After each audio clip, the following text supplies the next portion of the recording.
Crvena zvezda je dogovorila dolazak reprezentativnog štopera Miloša Veljkovića, koji će zadužiti opremu najtrofejnijeg srpskog kluba na kraju ove sezone. Angažman defanzivca Werdera je još jedan dokaz da su se beogradski crveno-beli itekako etablirali na evropskoj mapi kao sredina od integriteta.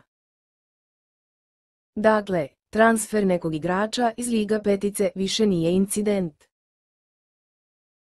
Podsjetimo, po tom pitanju je spustio ručnu Aleksandar Dragović, pouzdani defanzivac je pre 4 godine, podstaknut velikom željom njegovog dede, zadužio dres Zvezde. Bio je to zaista bombastičan angažman. Ipak, nije mala stvar kada fudbaler koji standardno igra u Bundesligi dođe u naponu snage u Srbiju. Dragović je tada otkačio udvarače, kojih je bilo u velikom broju posle odličnih partija, i razdužio dres Bajera iz Leverkusena, zamenivši ga crveno-belim.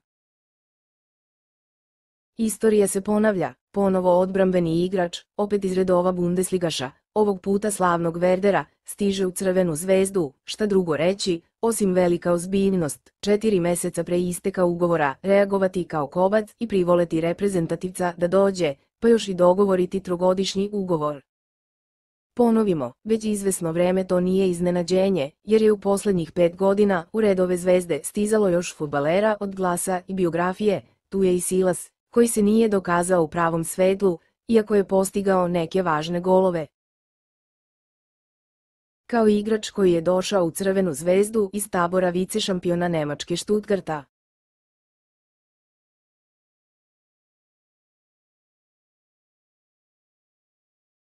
Ovde moramo pomenuti i Nemanju Radonjića, koji je seriju zamenio Superligom Srbije, kao i Radeta Krunića, pojačanje iz Fenerbahčea, fudbalera koji je igrao i za slavni Milan.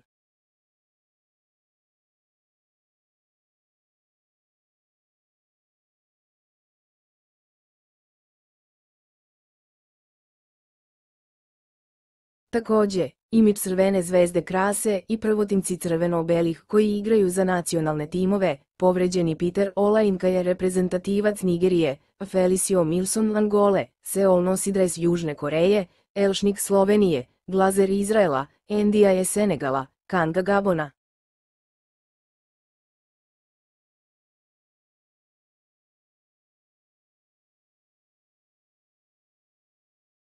Već u letnjem prelaznom roku, kako saznajemo, bit će još dolazaka iz Liga petice, igrača od renomea, reprezentativaca. Zvezda sve više postaje zanimljiva fudbalerima iz najjačih liga, pa nas ne bi uopšte začudilo da na leto pukne neka ozbiljna bomba.